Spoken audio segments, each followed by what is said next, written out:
You're listening to Stories to Create with your host, Cornell Bunting.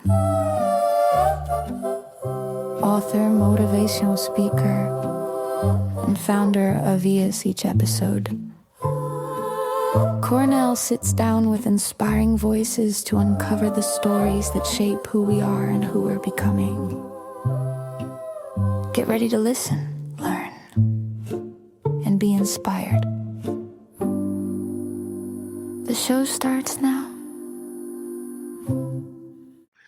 Yes. Welcome to another episode of Stories to Create podcast right here at EHAS Club. I'm your host, Cornell Bunting. I am so excited. I'm telling you people, I had the dress right because, we got the bad boy in the house. My guy that's just been ripping up some stages, people. When I tell you he do his thing. And you know what? I'm not even going to say his name yet. I want you guys to get a little sneak peek of his work.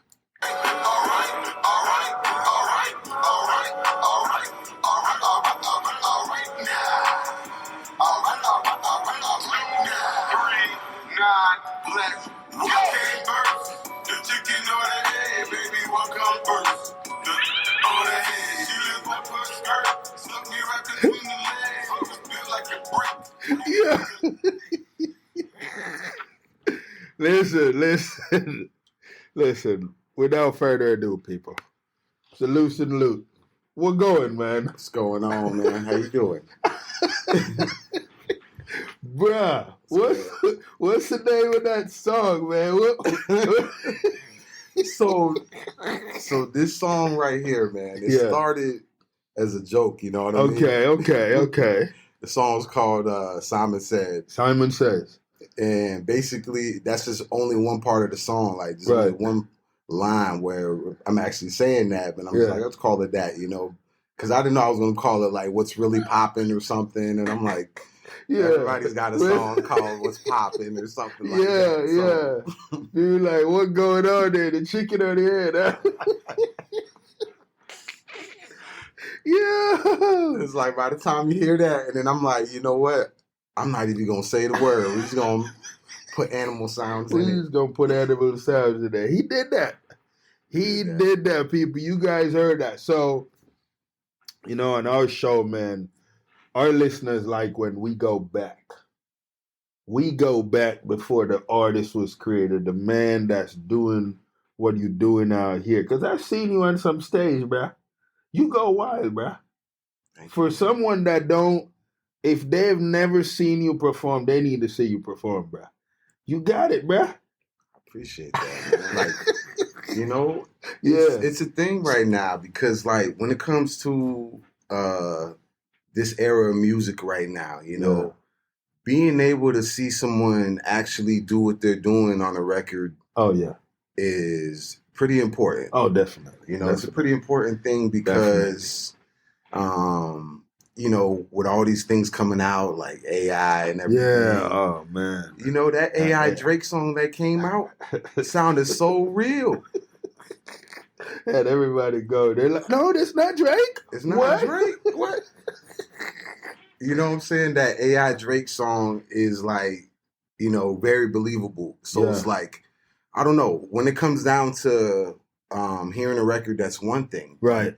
When you're in the building with it, it's a whole nother thing. It's a whole nother thing, man. So where'd you grow up? Where's home? Like, where's first home before where you are now? Like the young Lucien. Before the nickname Lucien. Okay. When it comes to that, like, I'd say Miami's my birthplace. Okay, Miami. All right. Jackson Memorial Hospital. All right. But where I really, built my personality and been around all these different types of walks of life and things like that is definitely in what we call the 239. The 239. So Naples, Florida is where I stay. So you left Miami long time ago to Naples. Yeah, when I was younger, about like 5 years old. 5? Okay. So you kind of the ways of who you are, kind of the upbringing is Naples. Yeah, but it's like, I mean, even though I've been in Naples, I like seeing the correlation of Miami because a lot of people from there come over. Right. That's true. It's also like you get an idea of just, you see from both sides that way. Yeah. I think if I grew up in Miami, I might have been subject to more temptation and more different type of walks of life that I really wouldn't want to do. Right. But even when I moved to Naples, those same things were still there. They were still there, yeah. You know what I mean? Like, I feel like every place has a little bit of a underbelly, to it, no matter where. Right. Like, I've been watching stuff online talking about Toronto, and I had no idea Toronto had spots that were crazy like that. I'm like, I thought they were skiing over there, Like, it was skiing over, it's all the snow, everything is fun. Yeah, man. No, man, you got a hood everywhere. Everywhere, bro.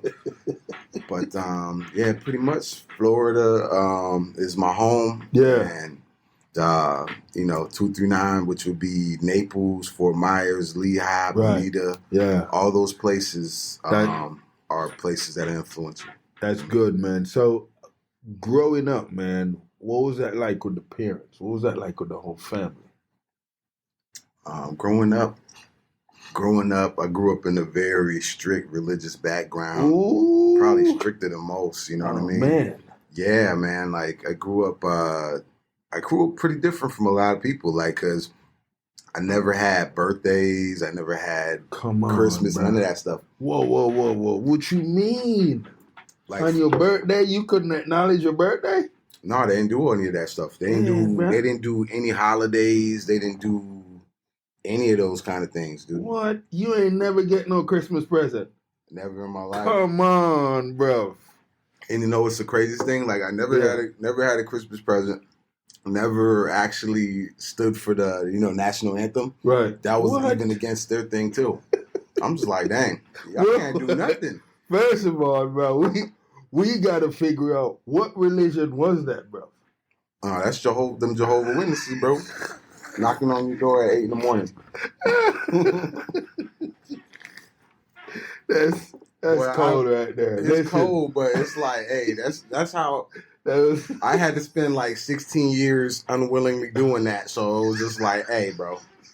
And a Saturday morning, you had to put on the white shirt with the pants and go knock doors. Bruh.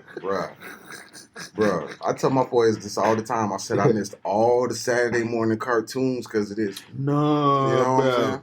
All the Saturday morning cartoons. No Tom and Jerry, no nothing. Nothing, bruh. And back in the day, we're from a different time. I don't know if the youngsters understand this. Yeah. But in our time, how you had your peoples, they're watching something. Yeah. You gotta wait. You had to wait. You know what I mean? Oh, like, my goodness. Your mom or something like that watching Young and the Restless or something like that. Right, yeah. And none of the shows come on until after you watch the Young and the Restless. And, you gotta see all shows. All General Hospital and all that stuff. Oh, my goodness. You was on all them shows. I mean, if I wanted to, I'd probably be outside playing. But I'd be like, oh, is it almost over? Yeah. Go back outside, come back in and say almost over. Yeah. And be like, okay, Oh, man. It's pretty, wow. Yeah, Saturdays, there's no Saturdays. Oh, man. I feel for your youth days, man. But you ain't got no regrets, though, no?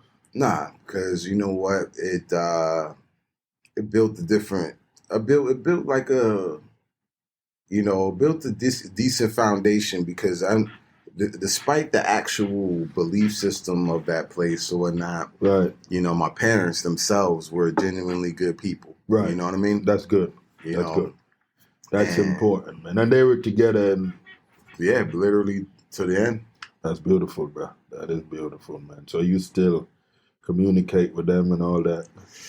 I can't say I do because actually... my dad passed away in 2004, okay. And it's kind of crazy right now. Like my mother actually passed away last week, man. Man. So I just been trying to keep busy to try and tune it out. tune it out, but like deal with it. Deal with it in a better way. When I was younger, I probably would have been all destructive. Yeah. Things like that. But, I already made my peace with a lot of those things. Good. So, it's not something that happens overnight. Right. I hear you, man. So, in middle school, going into high school, did you then realize, you know what, man, I got skills with the drums, I want to go into music? When did you make those discoveries? When did that happen? Man, when it comes to that, like, I really wasn't into music that much when I was younger, to be honest with you. How you get them skills with the drums? I don't know. Back then, I was into like stupid shit, like bugs and I don't know, like messing around with stupid stuff in the yard, trying to blow stuff up. You know what I mean? Like, he was in the bugs, trying to find. You remember those? What was it called? What was it? M80s? Those little. Yeah. Like a quarter of a dynamite. That was the kind of stuff I was on when I was younger. Man. So I didn't really think about music, and music was something that was always there. Yeah. With the school, there was music courses. Right. And it definitely had its place, but it wasn't something that took over. Like, right. I was into sports. Like baseball is actually my first sport. Okay. So you played for the school?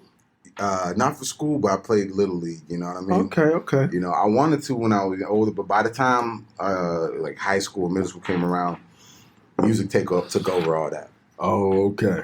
So high school, the music kind of kicked in a little bit. Definitely. Okay. Definitely. And so who taught you the drums, bro? Who taught me the drums? Yeah. The drums, honestly, believe it or not, the drums came way later in life. What?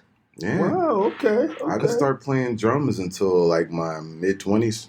Wow. Like I picked it up. I'm a fairly new drummer compared to most, Yeah. I just, knew what I wanted to hear, and there's a lot of people that I listen to from around here right. that are great drummers, because all the drummers know the drummers, you know what I'm saying? Yeah. You know what I mean? Like my logo is even the drum, so like drumming is definitely become a big part of everything. Right. But it all started way later. But as far as music itself, like I didn't start getting into it until high school. Wow. Okay. And I had a crew at the time. And, we had a whole bunch of different amalgamations of our group. Right. But, we basically had I'd say like a Wu-Tang. Okay. We was so different. Yeah. Our name was Riot Squad. Riot Squad. Okay. All right. Yeah. Did we create any riot at any events that you guys played? We was in school there. Yeah, them dudes were. I wasn't the one that was out there doing it like that, but like them dudes used to always, They did that. They always started some shit. My goodness. But it was not even like that. You know what I'm saying? We're just some young cats just trying to look out for each other, and that's really what it came down to. So after that band, you did another band. So pretty much we were a crew from high school days. Yeah. So I'd say because I had a crew back in middle school called Four Face Hitters. That was like the first crew. Okay. That was middle school. Then when high school came around, had another crew we ended up calling, that's what we actually built, what we called the Riot Squad. You know what I mean? Okay. So some people from what would be Four Face ended up kind of leaving, and it was from two different schools. Oh, okay. We had Laley High School and then Gulf Coast High School. Okay. Over in Naples with two different schools, and it was kind of like, I went from Laley to Gulf Coast later on, and we all met up at some point and kind of formed this whole crew together, and that's where it ended up becoming the Riot Squad. Okay. And we did that all through high school till about 2000. Well, we graduated like 2004. We got out of there by like it it kind of we all kind of went our ways because everybody started going through things, you know. Right. People had kids, things like that. And it stopped about like 2006 or so. Okay. You know, but we've been doing it since like probably 2003. Yeah. And I say like it really was in its final stages probably in 2008 when we kind of really went our own ways because it's not like we didn't want to be a group. It was just too many things were happening. Right. Everyone had their own lives and all that stuff. Yeah, you know. So you kind of got into your own space, your own element to kind of start discovering you, the artist. Yeah. When did you take that serious?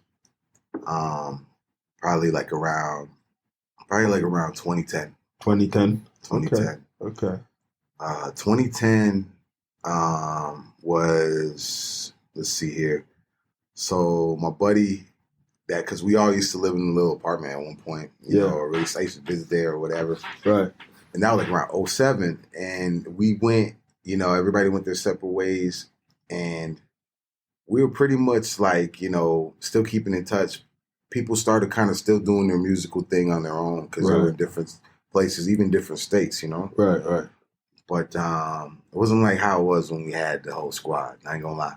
Okay. I've been talking to them guys. I've been trying to see if we want to make like a record for old time's sake. So hopefully we do. So if you see the Loot record and you see that there's a squad, there might be a Riot Squad record in the works, even though Riot Squad, it may not be called Riot Squad. But yeah, long story short, around 2010, I just started dabbling with these live concerts for people. Okay. People would be jamming on stage. Yeah. And I would just come over there and rap over it, things like that. All right. And it just started something. You know, when I heard live drums for the first time, it did something. It was like a whole different feel. So after that, that's when the whole journey started. I started with the guitar, actually. Okay. And that's what I was actually doing more so was the guitar for all these years. I'm still not that good of a guitarist, but ended up taking the drums real serious because I was working with some other groups and stuff, or, you know, basically we had some bands, you know? Yeah. So throughout that 2010 period, I'm just sitting there kind of just, you know, like, dang, I wish I had my crew. And, right. You know? Right, yeah. But sat there and just sat there working on music, trying to develop who I was as a person. Right. That's good. Yeah. That's good, man. So now, you know, with a lot of what's going, you know, like creative minds that collab and you get into those space where you meet those individuals. What are some of those times you can think on where, you know, you got into a space and you met someone else that's creative like yourself and you're like, yo, maybe we should work together? That's always, man. That never stops. I think artists attract artists or something. Right. No matter what kind, you know what I mean? Yeah. Like, there's people that influence me that have nothing to do with music. You know what I mean? Yeah. People like yourself, like, you know what I mean? You know, Brian Brief. Oh, yeah, definitely. You know, like Marco as well. It's like they all have special talents in certain kind of ways. Yeah. Like, I would never be able to host a show. Right. You know what I'm saying? I'd be too nervous, you know what I'm saying? And it's like he got it down to a science to where even if it goes wrong, he's still going to pick it up and keep it going. Yeah. So that's beautiful.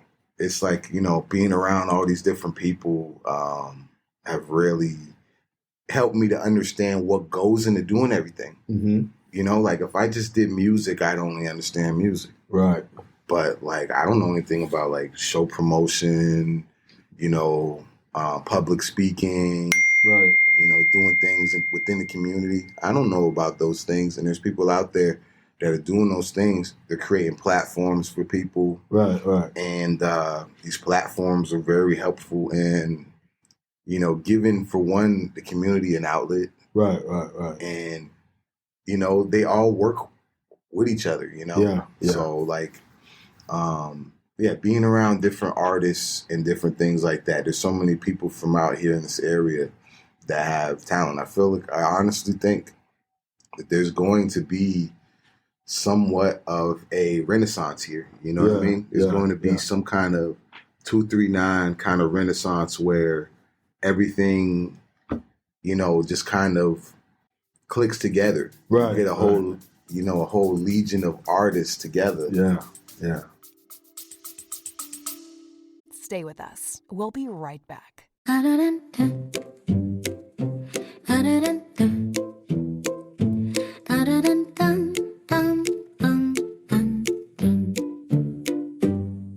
Every young person carries a story of hope, of struggle, of dreams waiting to rise.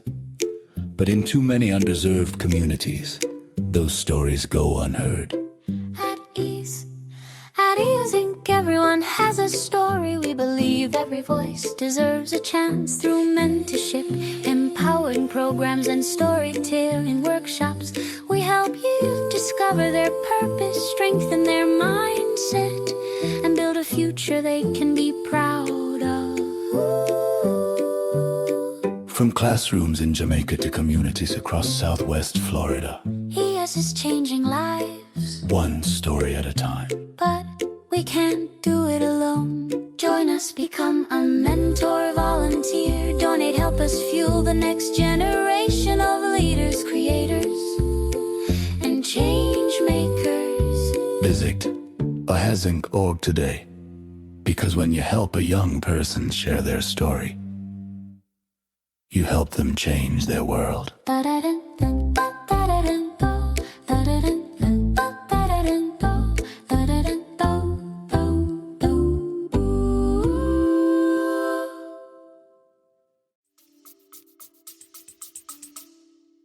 And they're here.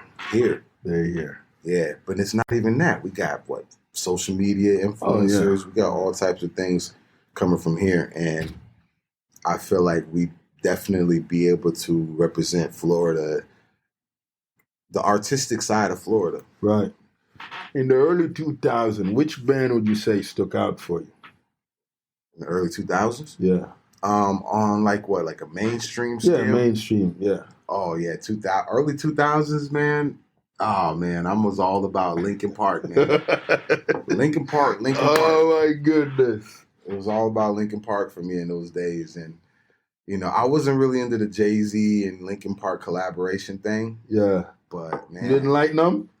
It's not, it's just, it was like, I like both of the records, but it's you know, it's good enough hearing the records as their own thing, you know? Right. So I like that record. That was a big record. Mm-hmm. It was. And I don't take anything away from it. Right. It's definitely a record that it helped bridge the gap of hip hop and rock. Right. Which is kind of what my brand's about. Right. It's about. Yeah, it's definitely about the hip hop and rock aspect. And that right there is pretty much, you know, what I see within this area. Right. This area is a bunch of people collaborating. But the two prominent things that I see that are going on is hip hop music and rock music. You know what I mean? Mm-hmm. I mean, I think I'm starting to see country too now because it's like a very country type of area here. Right. But like all these things in this day and age, they all kind of work together. Okay. There's definitely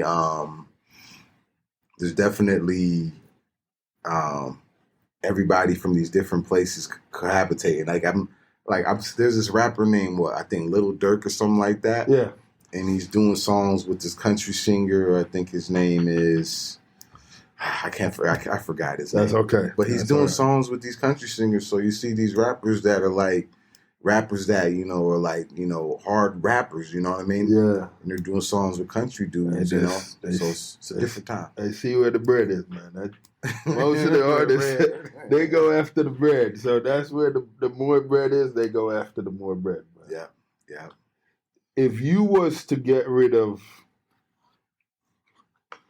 we gonna set the stage. No, I don't want no one to get mad at you or anything. Mm-hmm. But let's say you got Jay-Z, Nas, Snoop Dogg, Scarface. Who had to go? You had to get rid of one of them. Jay-Z, Snoop Dogg, Nas, Scarface. Oh God, damn. I would have to say, I'm sorry, Snoop. It's no disrespect to you, dog. I'm kind of glad you can't see my face right now. He got rid of Snoop. You got rid of Snoop. I'm purely going off of. I'm going purely off of like, and I'm not going off of any other criteria. Yeah. Other than like, you know, lyrics and, you know, bodies of work. Okay. Not to say that Snoop doesn't have classics. I'm not saying that. Right. It's just that you put me in a tough position by asking me a question like that. Because they're all pretty good, you know what I mean? And I'm not going to kick Scarface out of there. Hell no, I'm not going to kick Scarface out. That was good. That was good. I was in a space one time and I met Scarface, man. It was kind of crazy because he got some work, man. And I think a lot of people don't never really see because not so much of his stuff made it to the big stage. Right. It's, I mean, I don't know.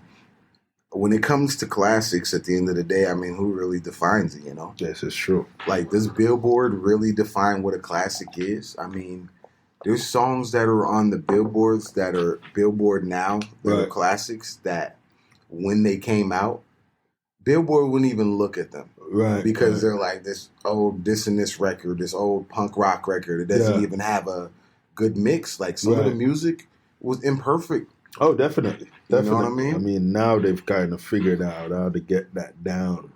Mm-hmm. When you put a song together, how long does it take you between the writing it, laying it out in the studio and getting it ready? How long does it take you?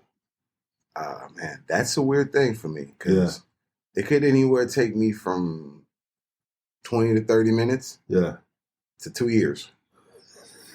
Like 2 years. Wow. Yeah, there's some songs that I've had and had the beat for it, knowing that I want a concept for it. And I had the chorus and everything, and I couldn't even come up with the lyrics or the words until about 2 years later. Wow. You know what I mean? And it came together one day. Like, and when it came that 2 years later, it popped in my head like in 15 minutes. And it was good. And it was like, damn, that's the part that I was looking for all this damn time. And, you know, it's kind of works that way. So there's songs that I have that are just going to be coming out. Right. And there's songs that are tucked aside. Right. Like I'm working on an album right now. Okay. It's really interesting, this album. It's really giving you all those things. Like all those things that you see on stage. Right. I'm trying to give you that on the album. On the album. Wow. I'm trying to make it sound like I want the album to feel, even though it's digital hip hop music. Right. I want you to feel so into it like you're, you know, I want you to feel like it's like you're in the building with it. That's what I aspire for. I like that. I think that could be a good banger right there. So, you know, for a creative individual like yourself, in a time of chaos or you're overwhelmed, what do you do, man? Where do you go? How do you get away just to clear your head? How do I get away? Honestly, because, you know, I would say music would be the thing, but I can't say it is all the time. Right. Sometimes I just, meditation is definitely something that, you know, people kind of make it seem like it's overrated, but it actually, I mean, people make it seem like this mystical thing. Right. I look at it like a bodily function almost. Right. It's like something that every human being has that they're able to do. Right. And, you know, just gives a good quality to your life, you know, because I've realized spending time on music as much as I love it, it's something that you have to put away from time to time. Mm-hmm, mm-hmm, you know, mm-hmm, mm-hmm. Some people get so into the music, and I'm heavily like obsessed with music, but some people get so into the music that they start developing like these habits, and some people feel like they need to be high in order to make music, or there's certain things where if the music takes over, it's like an alter ego. Right. Like I have this alter ego when I'm doing the music, but at the same time, it's not something that I'm going to bring into my real life. Right. You know what I mean? Because I got a kid, you know what I'm saying? So like I can't be fooling around doing stupid things to keep up with the persona and music, you know what I mean? Right. Like I can't, but long story short though, like being, basically having time to reflect is what you find time to reflect, get your mind off a lot of stuff. Yeah. That's good, man. Yeah. When fatherhood happened, how did that change your focus, or did it even change your focus? I mean, it didn't change my focus only for the fact that, music's something that I'm always going to be doing. Like whether I decide to do it on a big scale, right, I'm going to always be doing that. But when it comes to, when that time came around, it was like pretty much where, it's like you got to come step to the plate. You know what I'm saying? Yeah. I don't, I grew up in a family where, with a mother and father there. Right. And it's so crazy because it's like people act like having a mother and a father, and it's so backwards. Right. It's so backwards the way some folks think. They think that having a mother and a father at the same time is kind of like a privilege almost. Right. When it's actually something that, everyone should be able to have. Right. You know what I'm saying? Right. Some people, due to the fact of the conditions, if you will, of how society is in America for some people, and poverty, things of that sort, it's really took away the family structure. I'm sorry I'm going off a little bit. Oh, no. It's good. Due to the fact of how much it's hit the family structure, right? It's really people have mentality like, say you got both of your parents, they're gonna look at it like, oh, you're bougie. Yeah. You know what I'm saying? Yeah. You got your nose up, your pinky up. Right. And it's not. I'm like, man, I'm broker than you, motherfucker. I'm like, yo, we struggling out here. My people from the islands. And I know you know this from being from the islands. Yeah. Some cats be from the islands thinking like they came to America and America was just like the land of milk and honey. Like, we got it. Like, we on easy mode out here. Right. And it's like, no, we struggling out here. Don't get me wrong, there's more opportunities. Right. But it's not like we just pulled up to America and it was the land of milk and honey. And they find that out when they come here too. They be like, oh, I see what you're saying now. Yes, we see what we're saying now. Because it's not that easy, bro. It ain't that easy. It's serious out here. Oh, man. So you have met a lot of different individuals from a lot of different countries. What culture would you say mesh with you in a way that you're like, yo, I could live in this culture right here? Dang. I don't know, man. I like living by myself, man. I could spend time with different cultures and different things like that, but I'm like the type of person that I don't like to get stuck in any kind of way. Okay. Yeah. I like that. Especially coming from like a damn hardcore religion that I was in.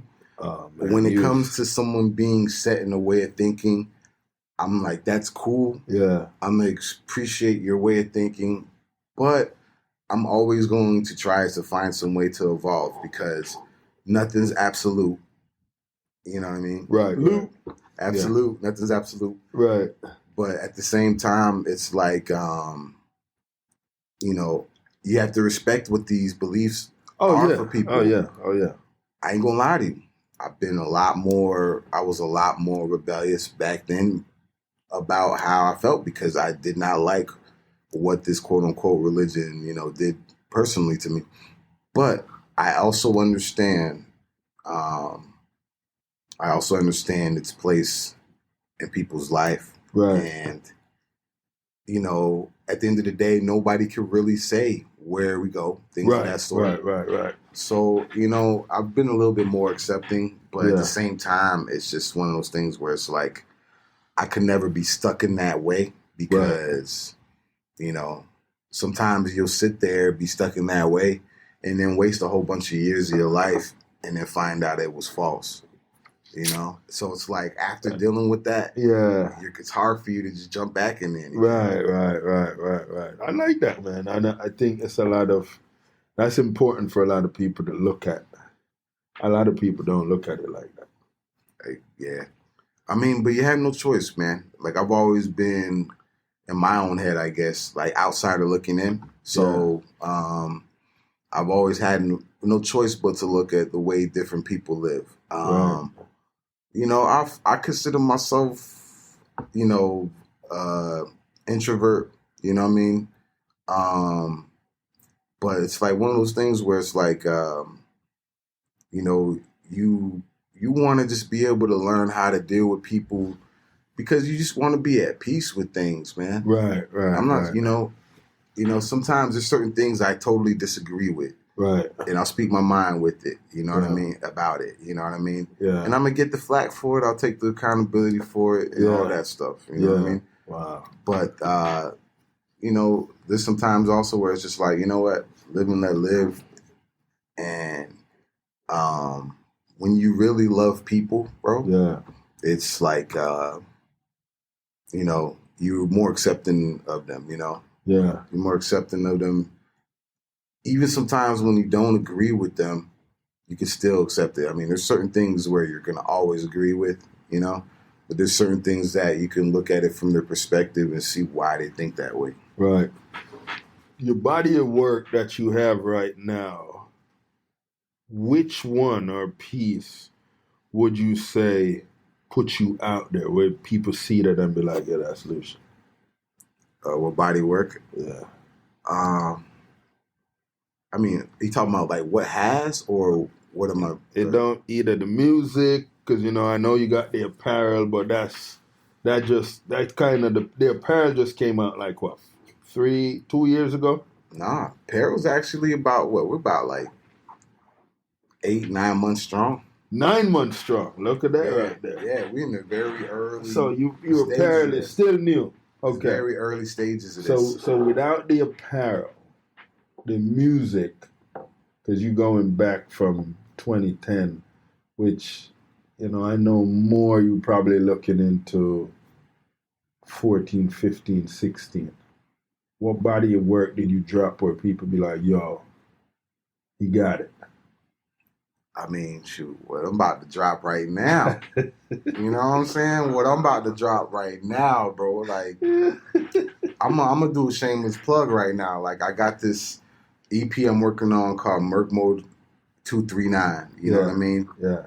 That's gonna be just straight up songs, like bangers on it. But then I got this album that's gonna be like an album, like concept album, and it's called No, I'm Not on Drugs. I'm Just Crazy. That's the name. The name of the album. No, I'm Not on Drugs. I'm Just Crazy. Yeah, I actually recorded the actual title track not too long ago. Okay. And that's gonna be the name of the album. I like long titles. Yeah. Yeah. Like my EP I have on YouTube right now is called Merc Ain't Perfect and So Aren't You. I like that. I like that.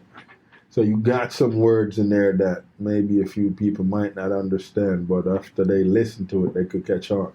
Yeah. And that's kind of how it is. I'm going to get you with the sonic frequency parts, like get you going, say something catchy. But when you really break it down and look at what I'm saying some pretty deep stuff, man. It's just said in a simple form. An artist like yourself, which rapper would you say you listen to that just kind of bring a vibe to you that you're like, yeah, I want to make some fire like that? Damn. Keeps coming up, man. Kendrick Lamar, dude. Ooh. That guy right there, dude. is the poet. Yeah, I'm like, man, I would like to be able to write that good. Because it's not even the fact of writing that good. It's the fact that he writes good and it's interesting. Right. There's people that write amazing, but if you're writing and it's not interesting, it's not engaging, it's just a certain science to it. Right. There's a lot of lyrical rappers. Like me and my homeboy, we used to call them the lyrical rappers. Lyrical. Yeah, like the metaphysical, lyrical, everytherical, because it cut my umbilical. Those kind of rappers. Yeah. Nothing wrong with it. It's just time and place, dog. I'm not trying to be chilling and vibing and you know what I'm saying? There's a bunch of rhymes that's not really hitting anywhere. Right, but it's not even being done in a stylistically interesting way. Because look at that. Like, see, we talking about Busta Rhymes the other day. Yeah. Busta Rhymes came out of being, like, in the game for, like, already 20 plus years. Oh, definitely. And pops up on Chris Brown's song. Right. And then kills it. Oh, definitely. And he kept the lyrics. Because I don't even know the lyrics to it. I just know he killed it. You get what I'm saying? Yeah. So, like, there's a difference, you know what I mean? There's a difference between being engaging. And to bring it back, I feel like somebody like Kendrick embodies being a true poet to the truest form. Definitely. Right? But stylistically making it work to where it's working with the frequencies in the song. You can tell he puts a lot of time into it. Right. Like his songwriting process is almost like he really like writes to the beat, which is almost like live. Right. It's like you're writing to what's going on. Right. And instead of it being like a song where it's like, I got my words and here's a chorus. I got my words and then there's a chorus. Right. It's just like one big trip. Yeah. You know what I mean? It's going here to there. But you remember it all. Right. You know what I mean? Yeah. And it takes a certain type of talent to do shit like that, you know? J. Cole definitely is a great artist as well because of the song structure that he has. Right. You know? Yeah. And the feeling that you hear with his songs. Both of these artists make songs that are able to stand the test of time. Right. You put them in a certain place, a certain time amongst the other songs that you put these albums, which in my opinion, maybe some people might think it's too soon, but I could put those two guys together with the Biggies and the Pacs and all that stuff, and they would compete. If somebody had no recollection of time, and you just threw those guys' records on and threw them into a mix, you'd be like, man, that's cool. If somebody never knew what hip hop was, right, and you put that on, and somebody wanted to be like, man, what is hip hop music? And you wanted to give them an embodiment of it and all the elements of it. Right. Those guys, I feel like, fill that void too because, you know, it's all those elements. Hip hop music is, you know, it has the dance element. Then you have the thoughtful elements to it. Right. And some people catch both. Mm-hmm. For me, that's what I consider to be a good artist, someone that has a little bit of both of those things. I like that, man. I think the culture of hip hop just celebrated what? It's 50 years? 50 years. Isn't that crazy? That is kind of crazy, man. I can't believe they've been around that long. They've been around before I was born. I know. That's serious. Man. Let's say you're in a room. Whitney Houston. So we're going to go old and new. Whitney Houston, Mariah Carey, Beyonce, J-Lo. You can only pick two. Okay, you're saying like in the room. That's going to work a show for you. Okay, because I'm like in the room, I'm like... Y'all can all be in the room with me. The Lucien fight, it's gone, people. I'm like, y'all can all be Where in the room. is he I'm going? not excluding anyone. But I didn't know what you meant, man. Yeah, it's like you don't have to go. but if it was a show, I ain't gonna lie, I'm gonna get Beyonce because Beyonce is gonna bring the crowd. Okay. You bring Beyonce, you're gonna bring the whole entire freaking world with you there. Okay. Let's see. Okay, so you said Whitney, J-Lo, and then who's the other? Mariah Carey.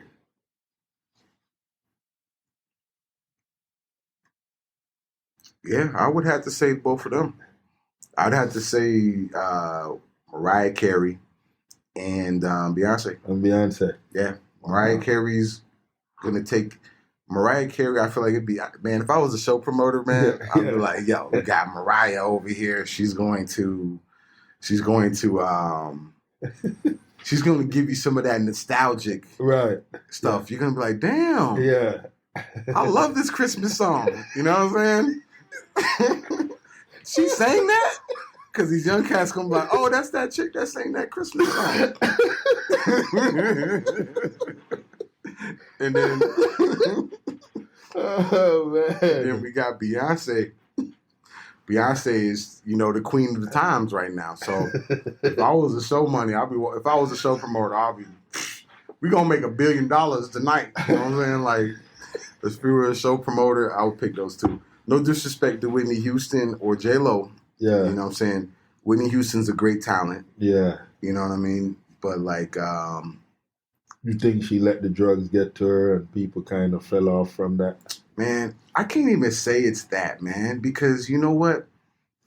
Even with somebody that's on drugs or whatnot, drugs is what they took, in a sense, to mitigate whatever they're already going through. Right. So it's like they're already going through whatever they're going through, and the substance was what they used as an escape. So it's like the real root of the problem. It's like if the real root of the problem is kind of like with guns.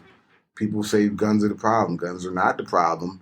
People with the bad mental health issues with the gun is the problem. Yep. You get what I mean? Yeah. So when it comes to that, like the drugs are part of it, but it only started from a real deep-rooted issue. Right. You know what I mean? Right.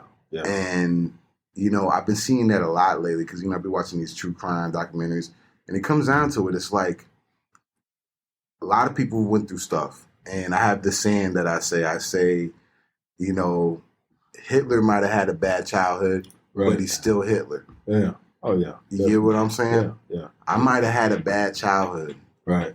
But that doesn't give you the right to inflict pain on other people. Right. So that's kind of how I kind of look at it when it comes to that. It's like, when it comes to like drugs or things of that sort, like, I'm not going to judge the person for that. Right. Because I know there's a deep-rooted problem with it. Right. But it also comes down to the fact of whether that lifestyle or whatever is destructive for the people around you. Because eventually it becomes a problem for your family and for anyone around. Yeah. And eventually it comes up to being like almost like dead weight type of thing. Right. So I can't sit there and hold anybody accountable for that. Like Whitney Houston has probably been under more scrutiny than any of us would like. Right. So we don't know how things like that could do to people. And plus, artists are really like, I hate to say it, like, artists are real sensitive beings, man. Yeah. You know what I'm saying? Because they're giving parts of themselves that most people would be too afraid to do. Right. Yeah. So I can't even fault her for that, because who knows what she's been through. Right. She's probably been through a lot of things that some people couldn't even imagine from being in that position she's in. Right. I like that, man. Dropping gems, man. We got Lucien out here dropping gems. If people want to find you, my bro, where do people go to find your work, find your music, your apparel? What does that look like? All right. So I centralized everything for the most part. Like, if you're looking for anything loot related, you can go to thelootbrand.com, TheLoot brand.com. Mm-hmm. And you'll be able to find the apparel there. Everything will ship straight to your house. We take Apple Pay. We take even Shop. If you want to pay it off little by little, you could do Shop. I do all those different types of transactions. Okay. And there's a section if you want to get to the music. Once you're there, you can go to the section where it goes to music, and it'll bring you to a music section as well. And basically, that's, the loot, apparel, and music. That's beautiful, man. For you, as an introvert that behaves in an extrovert way a lot of time when you're on stage, what would you say to an introvert that be like, yo, that's no way? How would you encourage an introvert? I mean, honestly, I meet a lot of people like that. And, I really feel for them because I know how it was like. I was definitely, growing up, I was super quiet. You know what I'm saying? Yeah. Now I'm just like, an old person. I'm going to say what I want to say. I'm like, fuck it. You know what I'm saying? But you put it out there. I put it out there because it's like, if it makes sense. Yeah. I'm not just going to say some random thing to just say something. But, like, if I feel something's true, I'm going to tell you when, and I'm not afraid to be wrong. That's the thing about it. I think that's what's wrong with the world. Everybody's afraid to be wrong. Yeah. It's okay to be wrong. It's okay to be wrong because mistakes, some of the greatest things come from mistakes. Oh, definitely. So, yeah. That's beautiful, man. Can't lose that way. That is a beautiful thing. Listen, guys, you heard it. We created another story right here at EHAS Club with one and only Mr. Lute. Yes, sir. Man, appreciate you for coming to the show, my brother. This was beautiful. Until next time when we have another guest to talk about what that looks like when we go back and we tell the tale right here at EHAS Club. Thanks for tuning in and downloading this episode of Stories to Create. We appreciate you being part of this growing community of storytellers and listeners. If today's conversation inspired you, please share the show with friends, family, or anyone who could use a little motivation in their journey.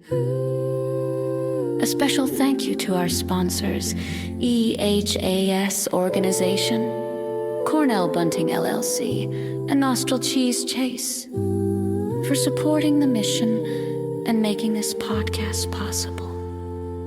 To learn more about our work, upcoming projects, and how you can get involved, be sure to visit www.hissinggorge and www.cornellbunting.com.